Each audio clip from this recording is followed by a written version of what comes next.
Welcome to the Upland Nation podcast. I'm Scott Linden, your host. Can you smell it in the air? Can you see the leaves changing color? Maybe they're falling. They're falling here. Guess what I get to do before I leave for opening weekend?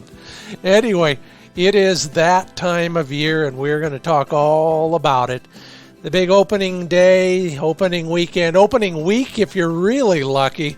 We're going to prepare in several ways. Most of it will be reminders of things you thought about or have already done, but there might be something in there that can get you a little bit further down the road a little bit more safely and more productively, or your dog. So we'll talk about what to do on opening day and what to do before opening day on the road.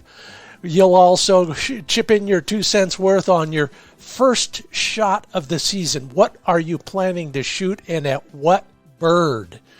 Looking forward to your comments on that from our social media. Around here, just getting everything kind of buttoned down and wrapped up, if you will. Missed, I don't know, I'm going to lodge a complaint. I don't think it was me. Originally planning to be in Nevada for opening weekend. Got an email from the State Department of Wildlife alluding to a youth hunt, which will take place on opening weekend, which means we adults aren't allowed.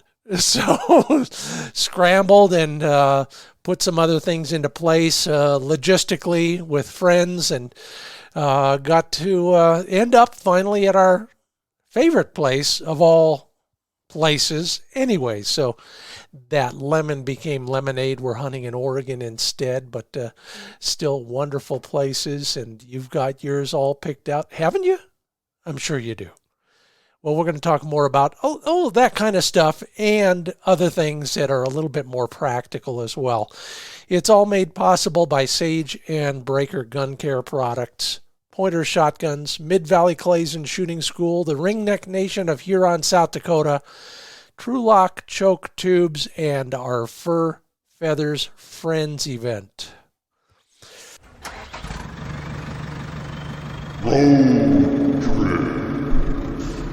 Oh my. Well, yes, usually here's where I talk about a public access opportunity for you. A walk-in or private, or public property or something like that. We're going to be talking about all sorts of things along those lines. So I'm going to skip through that and get to our first commercial message from Mid-Valley Clays and Shooting School. So looking forward to being back there very soon, getting another lesson from Dave and Vandy.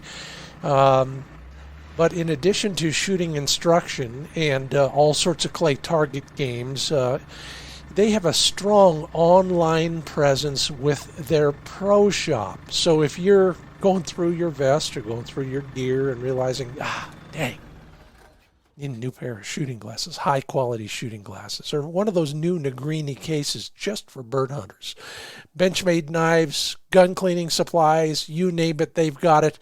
Learn more about their pro shop offerings at midvalleyclays.com. And I'll see you there, and if you're not planning to go, that's fine. You can take somebody somewhere else on the Fur Feathers Friends event, but I am going to Huron, South Dakota. Ringneck Nation is what they call it. If you'd like to learn more about the 124,000 acres of public access they have within an hour's drive of downtown Huron, just go to hunthuronsd.com. They'll send you a free information packet with maps, the public access atlas, discounts, information of all sorts. Like I said, I'll be seeing you there for Fur Feathers Friends, October 27th through 31st. If you can't make it, that's okay. Come on later. Visit the Ringneck Festival and Bird Dog Challenge in November. Enjoy yourself at Ringneck Nation at hunthuronsd.com.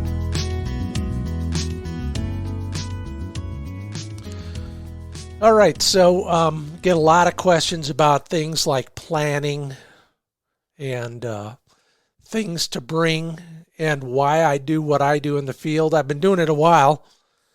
I totaled it all up again. Most recently, I probably figured on 26 states I've hunted in. Most of those I drove to. A lot of them I drove to with a crew for a TV show, but a lot of them I drove to just for fun with friends and acquaintances or by myself and my dog. So I put together a little list of the things that might come in handy for that road trip, either the opening weekend road trip or one down the road. You got a big one planned for this year. Make note of some of this stuff, and if you have any more suggestions on this, I'm going to keep this updated. I think it's a pretty good reference piece. Probably go into my soon-to-be public access online course. You know as well as I, a long, grueling trip will test your organizational skills, which then trickle down to your dog's stamina and ultimately to your shooting abilities. At least in my case, it does. Yeah, it's an athletic event. And if you're not ready for it, then something's going to go sideways, even worse than my usual shooting expertise, which is sorely lacking. So sometimes you need to focus on the little stuff. As they say, the devil is in the details. It could be mundane, but it could affect everything from those items I just mentioned to the memories you bring home from your big trip of the year. So if you're planning one, and most of these are relevant for, even a day trip for that matter, here are some of the lessons I've learned that I keep coming back to. And yes, I have this list in my pocket for tonight when I pack. First off, there really is a place for everything, and everything should go in that place. I've got my truck pretty well organized. Maybe you saw that video. Go to the YouTube channel. And by the way, the YouTube channel is Scott Linden Outdoors. Go to the YouTube channel and watch that video. I take you on a quick tour of my truck, where everything is and why it's there. The last thing you want is to be rummaging through the entire back of your truck looking for something when it should be right next to something else, which is right next to something else for a reason. Pack according to how, where, and when it will be used. For example, if I'm going to hunt with somebody else in their rig, then I throw everything into a day bag with the gear I need for their vehicle, and I'm just along for the ride. Grab it and a gun, and I'm pretty confident it'll be a good day in the field. Now, in my travel trailer, I got my dog care stuff, one bag of that stuff. But in the truck, I've also got the dog food next to the dog crate, next to the dog bowl, next to the dog water, all within easy reach. So when the day ends, all those things are right there in the order I need them, and quite often pre-packed in the quantities I need them. I keep a bag for foul weather gear. Just keep it way in the back until the weather starts to threaten and the clouds open up. Then I grab that and keep it handy. You know the drill. Everything in its place. Place for everything. Now, one thing we don't do enough of, and I understand, it's exciting, it's fun, it is a chance to kind of go off the rails, if you will, but your dog doesn't appreciate that one dang bit. Dogs are animals of habit. That's why they're called creatures of habit. They love routine. That ensures that they'll be relaxed, happy, rested well, and eager to bust the brush the next morning, and the morning after that, and the morning after that. So whether you're on the road or you're in camp, regular waking and bedtime hours for your dog, reminder drills of some of the things you're training for every day, even if you don't use them on the hunt. Those things are familiar, and the dog builds confidence in you and in the new location and in himself. And that is something we kind of neglect very often. I've really keyed in the last year or so on what I'm calling mental training for Flick. Yeah, there's all the physical stuff, the drills, the kinesthetics, all of that are really important. But challenging them mentally also has benefits. It keeps them happy. It keeps them confident in you. It keeps them confident in themselves. So do all those things. Bring food and water from home. Don't surprise them with anything that may affect their gastrointestinal system. Make sure they have a crate that they're comfortable sleeping in, some bedding that they're used to and that smells familiar. All of that will minimize anxiety in your most important hunting partner, your dog. You're listening to the Upland Nation podcast. Scott Linden here, going solo this time. By the way, I hope you enjoyed that last podcast with Lee Chose. If you haven't heard it yet, go to wherever you get your podcasts and listen to that fascinating advice on everything from travel to taking better pictures. Okay, number 3 on my list for a great road trip is planning for spontaneity. I know. But I used the line a few days ago somewhere, and then as you heard in the introduction, it's still true. If you are on your toes, if you will, when you're on a hunting trip, then good things happen. Staying mobile is the term I've been using lately for this kind of thing. It sounds funny, but leaving holes in your schedule for unexpected opportunities, or maybe even just catching up with laundry, has 2 benefits. First things first, your stress level is lower. And second, that leads to more fun. It could be simple, but let me give you one example. I was in South Dakota a couple of years back, and I was, I generally, when I'm by myself, I try to avoid hunting on Saturdays because it's very crowded. If anybody's going to hunt one day a week, that's the day. So I was kind of moving around. I was doing laundry, and I was catching up with a friend here or there, and chance meeting with somebody who saw a flick in the back of the truck, got to a discussion, which got to a place, which got to an invitation to hunt some incredible public access ground that I'd never seen before. So you never know where things are going to go if you just prepare yourself for never knowing where things are going to go. Could simply be a detour to sightsee or spend a little time drinking coffee or something stronger at the end of the day with somebody that you just met. Leave some wiggle room in your schedule for that sort of thing. Now, I always have deadlines, and most of the time they're from Gun Dog or Pointing Dog Journal magazine, and so I'll always bring some of those assignments along. So we'll hunt hard 2 days. Then the 3rd day will be a rest day, both for Flick and for my creaky knees. But I'll write while I'm on the road. And, luckily I'm able to do that. That's kind of one of the great things about being an outdoor writer. So think about those things. I know it's a once-a-year trip. You want to be productive. But if everybody's beat, including the dog, then that 3rd day or that 4th day, whatever it is, depending on your dog power, nobody's having much fun. There are lots of solutions to that, but leave a little bit of flexibility in your schedule just in case. Now I'm going to sound like your mother for a minute, and I apologize in advance, but it's absolutely true. You take good care of yourself, right? At home. You take good care of your dog at home. Let's focus on you for a minute because it's critical. If you're not in shape yet, it's too late. But let's presume you're in decent shape, and your dog is too. On the road, take your vitamins. Eat somewhat carefully. I know it's my excuse for more pizza than usual. Get enough sleep and drink plenty of water or water analogs. I'll talk about those for a minute. I use all sorts of supplements, if you will, that get me through the day and especially through the night.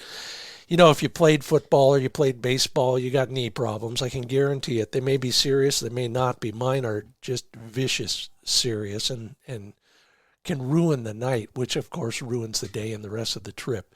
So I'm doing all the usual stuff. I got glucosamine, I got chondroitin, I got some other muscle kind of supplements. I've got magnesium and potassium for those as well. But number one on the list, plenty of water. That's how we avoid leg cramps at night in the field. Me and my dog, because he gets some things as well. During the day, I also try to replenish electrolytes in my muscles with, I like a tablet. Remember, if you're old enough, you remember Plop Plop, Fizz Fizz, Alka-Seltzer. Well, these are tablets like that. They come in a tube. It's called Nuun, N-U-U-N. I carry those in my vest, and I'll fill water bottles, and then I'll drop a couple of those in, and those will replenish my electrolytes in my system during the day when I need them most. But it also pays off at the end of the day and the middle of the freaking night. So if you are having those kind of problems, plan ahead, get that stuff, learn how it works, and start using it in advance. The last thing you need is to catch a bug or be at less than your physical best, eating carefully, getting enough sleep. Those are the things that will prevent a lot of those problems. I know. Moderation in all things, including moderation, especially if you're with friends. So I'll understand it if you have one more tall, cold one. I know I will. Celebrate. I mean, when else are you going to celebrate? You're with friends. You got a great dog. You've been in a beautiful place. All right, enough on that. There's another tangent to planning for spontaneity. On the drive, slow down. I don't mean drive slower, because then you'll be the guy who's holding up me. But I mean, make some stops. Use them strategically. Air the dogs. Take a lunch break, even if it's for 15 minutes. Stretch your legs. Enjoy the place where you're parked. I try to be really careful about where I park, especially if I'm going to get the dogs out, and that's one of the reasons I go. I go off the beaten path just a little, pull over, and exercise the dogs, stake them out. I'll use my GPS to find a fairgrounds or a school on a weekend, a park, museum, church parking lots. Just be considerate and find a little bit of peace during a hectic road trip. Your dog will appreciate it, and in the long run, so will you. I guess it's sort of related to that, if you will, and this would be my last bit of advice on your road trip, per se. Again, if you have better thoughts than me, which I don't doubt, please share them on the social media. Facebook, Wing Shooting USA, or RuffLand Nation, or even my personal page, Scott Linden. But here's one that I think everybody, in fact, I just got this assignment from Pointing Dog Journal, in fact. Breathe deep. Celebrate. Watch the sunset at the end of the day with an old scotch and older comrades. Give the dog a scratch, maybe a little treat. Do none of that until you've conducted a tailgate exam on your dog. Poke there and prod here and make sure his eyes, his ears, his skin, and his feet are in good shape for the next day. But then get back to that sharing memories in the field stuff. That lasts a lifetime. A full game bag probably lasts until dinner. But those friendships, the camaraderie, all those things are what matters. So take some time out of the day to actually sit down and debrief, pour yourself whatever you like, and celebrate the hunt. Remember, bird hunting puts us in beautiful places with good friends and loyal dogs. Take time to remember that. And then I just read again what I've always felt was true. Take a lot of pictures. The act of taking a picture will indelibly etch that scene in your mind for a long, long time. Have a safe road trip. Stick around. I've got some suggestions for what you might want to do on opening day coming up on the Upland Nation podcast. I'm Scott Linden. Thanks so much for listening. We're brought to you in part by sageandbreaker.com. I've raved about their modifiable borer cleaning kit quite often, and this is the time of year when it will come in real handy. Take the standard borer snake, add a few things, including a detachable brass brush. It will save you time and effort and keep your gun in great shape. They've got all sorts of things as well for lubricating and cleaning your firearm, keeping your gun in good condition. We've talked about getting you in good condition. Your gun deserves the same thing, as does your dog. Sign up for the mailing list at sageandbreaker.com. Watch some of the videos. It's an incredible resource. sageandbreaker.com. Thanks for sticking around. Scott Linden here, the Upland Nation podcast. Coming up later in the podcast, I asked you what you're going to shoot at and what gauge shotgun you're going to use for the opening for your very first shot of the season. It'll tell you a lot about a person, won't it? And your responses were fascinating. We'll get to those right after. I kind of take a look at opening day and how to make it slightly more epic for you and your bird dog. Yeah, I know. Yeah, if you're in certain parts of the country or you shoot at certain kinds of birds, your opener was a while back. For most of us, it's right around now or next week in Nevada. Gosh dang it. There are things that we may not think about. Again, like I said, put these in your pocket. Maybe one of them will come to mind as you're unloading a dog or putting some shells in your vest, and it will help you have an even better opening day. After all, we've waited and planned, practiced, anticipated, maybe dreaded everything from the alarm clock's buzz to the post-hunt celebration. Let's make sure it all comes together.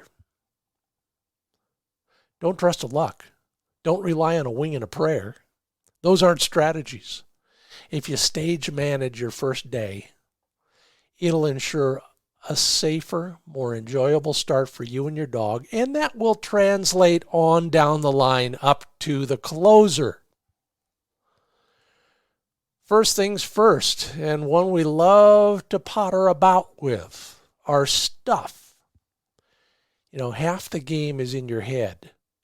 If you're familiar with your gear and you've mastered its use, it creates a level of confidence, both in you, of you, and the dog. So at least on opening morning, consider these suggestions. I always shoot the gun I shoot best, even if I got a new one over the winter. Of course, I always bring a spare shotgun and make sure that if it's a different gauge, I have the right ammo for it. We talked about that once on social media. Are you wearing in your broken-in boots? Yeah, or your lucky hat or vest? You can dial in the new stuff any day, but on that first day, you want to be comfortable, literally and figuratively. So, ditto, thanks for the reminder, Microsoft, ditto for any new technology. You got a new e-collar or GPS, make sure you know how to use it, or at least bring the user's manual and pack it all into your truck the night before, so that when you do forget something, it's only one thing instead of all the stuff that's sitting there by the front door. I'll never forget this, and maybe you watched it on a Wing Shooting USA episode a few years back. We were in Kentucky. And on the spur of the moment, hey, I talked about spontaneity earlier. Here I am doing it again.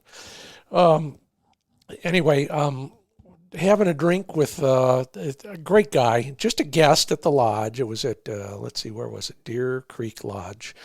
And Marvin Schott was buying that night. We got to talk, and I said, hey, want to come with us tomorrow? Be on the show? He said, sure. And we had a great day. In fact, that's a day, one of the episodes we got out of that day was that real-time episode where we just shot. We rolled cameras for 21 and a half minutes, and it came out great. And in watching that raw footage, here's what I took away from watching Marvin's parts of it. Marv knew his gun, well, like the Marine Corps recruits who have to take it apart and put it back together in the dark. That guy never had to look at it, but he knew where everything was, the safety, the slider. It was an semi-automatic, so whatever you call that slider thing. He knew exactly how it worked. He knew exactly where to put his hands all the time. That kind of familiarity is going to come in real handy on opening morning. So if you're not there yet with the new stuff, take the old stuff, reacquaint yourself with it if you need to, and go with confidence wearing and using the stuff you know best.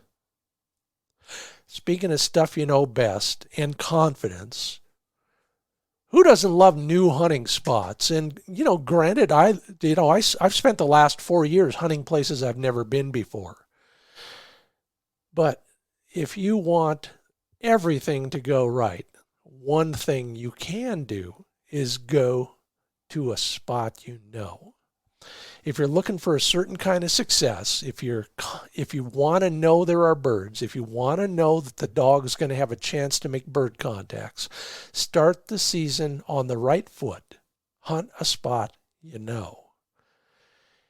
You'll probably shoot better, and you'll have, like I said, a better chance of finding birds, so your dog will be happy. Everybody gets off on the right paw, and that makes for a great season. I know I'm talking a lot of psychology here, and I apologize, but, some of this stuff, it might stick. Some of it might be handy to you. You can blow it all off if you want, but, I think it's a head game. We've talked about that before, and if you want to play the game right, you do want some positive reinforcement once in a while. All right. After that, if you simply couldn't resist the siren song of a new covert, then you've done all your research. Maybe you've done some e-scouting. You've looked at all the maps. You've talked to the regional biologists. You've got any kind of permissions you need. And you bring along a topo map of one sort or another so that you know it as well as you can know it without having been there yet. Yeah, here's some things that I do whenever I can. The first things first, I look to my friends list and see if there's anybody from the area who will debrief me. I will spend time with the regional biologist on the phone. The other thing is, it's not always the biologist who's going to help you the most. I was at a place it was last season. Thank you, Felton, for bringing me. Talked with the guy who answered the phone at the regional office of the Department of Fish and Wildlife in our state. Turns out he was a big bird hunter himself and had all sorts of great advice for me and Felton on where we should go next and how to access it right.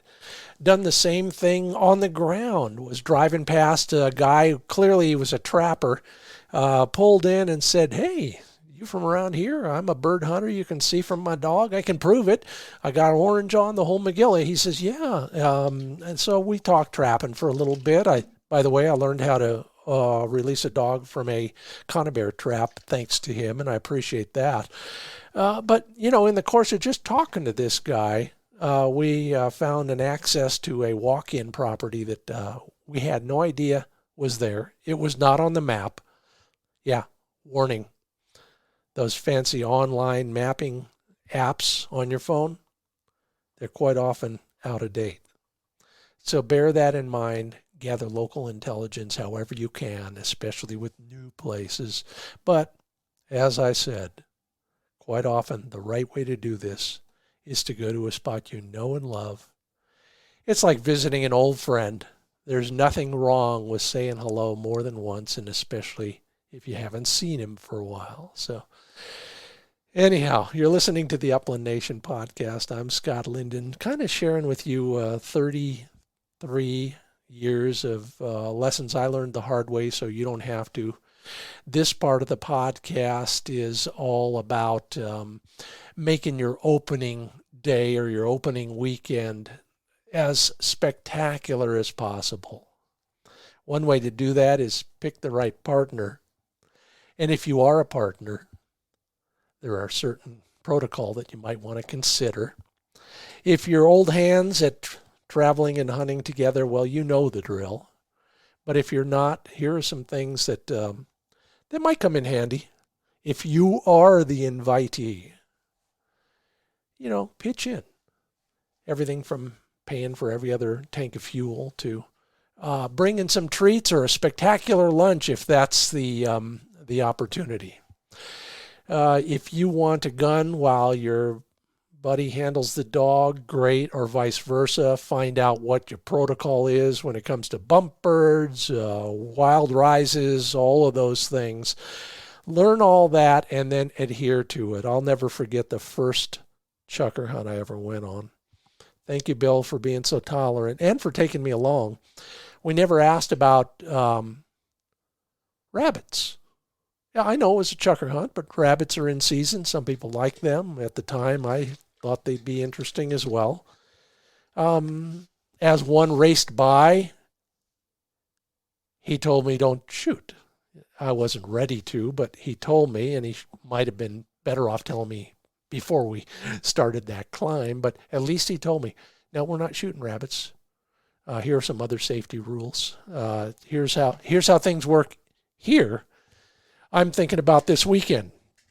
We got a mob scene now. It turned out it started as me and one guy, and now it's me and four guys. And the rule I'm going to make sure everybody understands, never been a problem, but with that many dogs, we can't have them loose running around in camp.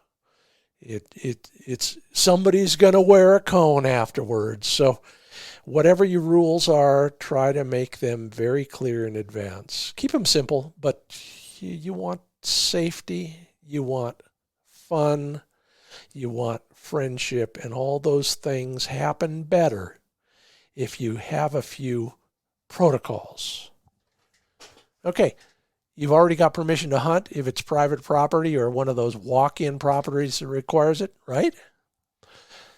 And if you're alone, or even if you're not, if you're going to the back of beyond, and some of the, yes, I still go to places where there's no cell phone service. There are places like that and spend a lot of time there. So somebody responsible knows exactly where I'm going. I'll describe it to them. I'll make a photocopy of that place on the map and give it to them. And they will know when to call the sheriff if I haven't gotten back. Thanks, honey. So far, she hasn't had the need to do that, but on top of my spot locator beacon, it's just one more level of insurance. So have all that. Pick your partners correctly. Partners, be a part of the team. By the way, that comes in really handy when we're fixing flat tires. No watching, all working. Okay, let's talk about dogs, because there's no reason to go but for those four-footed hunting companions, right? Every time I ask you why you go hunting, most of you tell me the same thing, to watch the dog. I'm in there. That's how I got started. Bill slammed a point. That pheasant went up. I decided right then and there, if he'll do that for me, I'll go buy a shotgun. You have your own version of that story. Take a moment. Think about it right now. And then remember how important it is for your dog to be safe and performing at his peak. Every day, all season, it starts with opening weekend. Guard against the risk of stomach twist. I know the science is about 50-50 on this, but why take the chance? Do like I do. And like every pro guide I talk to does, and like every dog trainer who runs dogs in Saskatchewan in the summer, for example, they all do this. Well, they all don't do this. Feed that dog in the morning. There's just enough risk. Plus, the benefits of a dog's performance on an empty stomach are rife. The water in their system is not going to digest the food. Their blood flow is greater, if you will, because it's not being directed at the stomach. They're not carrying all that extra weight, and the physical aspect of food in the belly swinging back and forth. Let me give you a perfect example. Take a sock, hopefully a clean sock. Take your car keys, put your car keys down. They'll shake down into the heel. Hold the toe in your left hand, hold the top of your sock, the opening, in your right hand. That means the heel's right in front of you and it's got those keys in it. Just jiggle that around as if it's the gastrointestinal tract of your dog. Now jump over a fence. Oh, wait a minute. Your sock twisted, didn't it? Enough said. You're listening to the Upland Nation podcast. I'm Scott Linden, your host. A little bit of a monologue, well, a lot of monologue, a little bit of lecture, but a lot of suggestions, and that's all they are. You have your own routines for making your opening day epic. These are mine. Learn them the hard way, 26 states. I was doing the math this morning as I was running Flick. Let's see, let's do it for you. Yeah, 40 days a year at least in the field, some days 60, some years 60, some years 70, and a lot of years slightly less for 33 years. That's, I think I totaled several thousand miles walking around in, bird country. Yeah, you learn a lot about that, including about how to manage a dog. Give your dog a chance to calm down before you let him out of the box. Make sure everybody's ready to go. Once you do let him out, do a quick drill of obedience and field commands. Then let him run solo for a while without any other dogs. That will get him dialed into hunting for you and remembering what hunting is all about without the distraction and competition of another dog or 2 or 5. If everybody does that, you've got a longer hunting day because your dogs are in better shape. And everybody's happy. Every dog gets his day. So that's where it came from. Bring plenty of water, especially early in the season, and a high-fat snack for quick energy in the field. I wish I could still bring you that Crunch Pemmican dog energy bar, but the folks in Denmark just don't want to import it anymore to the United States. In the meanwhile, I've searched for other instant energy snacks for my dog. And dogs, by the way, they get their instant energy from fat, not from simple carbohydrates like humans do. And interestingly, there are a lot of so-called energy supplements out there for a dog that are built on the premise of humans. They're full of carbs and there's no fat. So what I've resorted to is I buy some of those little squeeze tubes that you can refill, and you know what I put in them? Egg yolks. They're almost entirely fat. Save the egg whites and put them on the dog food at the end of the day. But egg yolks during the day. I know it's a little messy. It's a little bit of, preparation.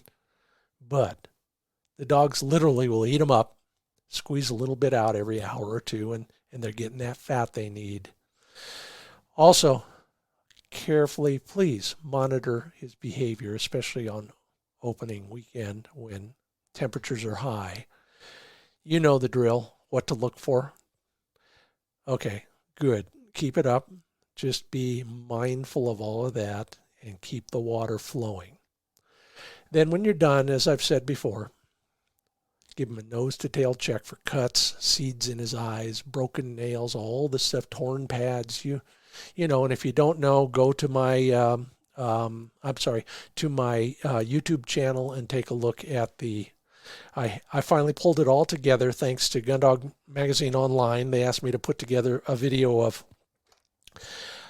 the comprehensive tailgate exam. So you can watch it all in about 6 minutes there, practice a little bit, and know all the things that are important to check every night so that he's ready to go the next morning. I know it looks like a lot, and you've listened very kindly and considerately to, basically a solo effort here at the Upland Nation podcast, but you're in it for the long run, and, in many states that could be 4 or 5 months of hunting as long as you and the dog are in good shape from the start to the finish. Yeah, the old Chinese saying, a journey of 1,000 miles begins with a single step. You might as well make it the right step, in the best place, with a good partner and a dog that will be able to work for you all season. Lots more to talk about. We're going to talk about the bird you're going to shoot at and the gauge you're going to use on the opener. It's coming up on the Upland Nation podcast. But first, speaking of pointer shotguns, new video out now, so watch for that. It was a lot of fun to make, and I hope you'll learn something from it about safety in the field. Maybe I'll do a talk on that sometime. They also have a new website, pointershotguns.com. Simple, easy, pointershotguns.com. Take a look at all their models. You can watch some of those videos. Some of my articles are there as well. And like I said before, don't tell anybody. But they got a new side-by-side 12-gauge coming down the pipe, and I can't wait to see it. I'll be previewing that on a hunt in Iowa later this season, and I'll keep you posted on how it goes. Learn all about a work of art at a price that's a thing of beauty, pointershotguns.com.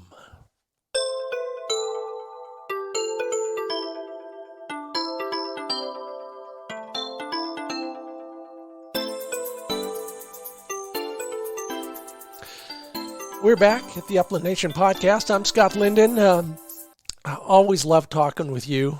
Social media, lots of questions in the last few weeks on Facebook Messenger and some of the email links that you can use for me, and I'm always glad to answer those. And then I'm also glad to ask questions as well, and this was a fun one. I didn't think it'd get the number of responses it did, but incredible. First shot of the season. What gauge and what bird? Take this for what it is. I'm fascinated. Lance Larson's going to shoot chuckers with a 20 gauge only if his Weimaraners are steady to wing shot and fall. And then I guess after the fact, because you can't require this first, and retrieved to hand. Well, good luck on that, Lance, especially with that puppy of yours. All legs and ears. Ken Welsh is swapping out a 12 gauge to a 20. He'll take both shotguns on the trip he's going on to North Dakota. Hard to let old things go. And hey, again, back to what I was talking about earlier, shoot the gun you love. Kevin McLaughlin, at least that's how I said it when I was introducing the new conductor of the Minnesota Chamber Orchestra. First upland bird of the season this year already. Yeah, that's right. I forgot about forest grouse. It was a dusky grouse with a 12 gauge Winchester number 6s, high brass, and wow, what a trophy. Beautiful place, by the way. Beautiful. Thanks for the picture, Kevin. Joe Swanky, another early season guy. He shot a blue wing teal Super X Steel 7s. Yeah. And man, that blue is obvious even to this colorblind podcast host. Keep up the good work. Sean Couch, Someday we'll run into each other out there in Sharptail country with a 12 gauge. Yeah, Bruce Wondrak, Prairie Chicken with a 16. I can't believe we've been through 4 answers already. We haven't got anybody, lobbying for 16 gauge yet. David Klopp is shooting a 20 gauge, and he's counting the days. Dan Banasiak, every year is the same for me in Ohio. 12 gauge at Doves, yeah, done. Next, nuisance goose season, 12 gauge steel shot. Rough grouse with 7.5 for Yvonne Chayer. Mike Hamilton is going bluegrass. Lots of grouse talk these days. I'm glad for it, and sorry I missed my trip to Montana this year. Zach Ferguson. First shot of the season, first out of my new 16 gauge Upland gun company side by side. Yeah. Great guys. Love them. Learning more about them by the day. And his first sage grouse. Congratulations, Zach. Tell me how you cooked that thing. Looks like 2 good-looking, almost all liver. Let's see if I can identify them. I think they're short hairs. I'm not positive, but I think they're short hairs. And that's a good thing. I hope they were in on the whole affair, and congratulations to everybody who reported in on that. Lots more in there if you're interested in what other people are doing in this world, and who's not, then go to the Facebook page. I asked the same questions on a number of the pages. This was on Wing Shooting USA. Put in your 2 cents worth, and maybe we'll mention you or talk about your beautiful pictures here on the Upland Nation podcast, which is brought to you in part.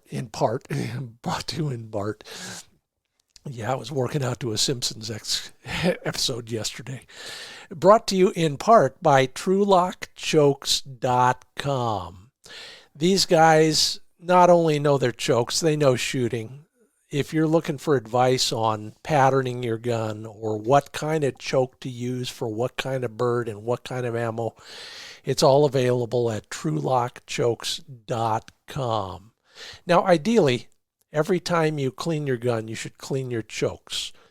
Whether it's plastic fouling or powder residue, it builds up in the screw-in chokes faster than in fixed choke guns. So bring a choke tube wrench with you, and then take those out, clean them, and then lubricate them and put them back every time you clean your gun. Well, I sure am glad you joined me for this. I got a whole bunch off my chest to ensure that you have the best opening day and the best road trip you can possibly have. Thank you to everybody who comments at our social platforms. Particularly thank you to those who left ratings and reviews. That's how we grow. People look for 5-star podcasts, and you can help in that regard. Go to your podcast provider and give us a rating. Thank you in advance. We're all made possible by Sage and Breaker Gun Care Products, Pointer Shotguns, Mid-Valley Clays Shooting School, the Ringneck Nation of Huron, South Dakota, and True Lock Chokes. I'm Scott Linden, just about ready to hit the road. Maybe I'll see you there. If you see my truck, honk and say hello, and let's be spontaneous. Pull over and have a cup of coffee. Until then, I'll see you right here.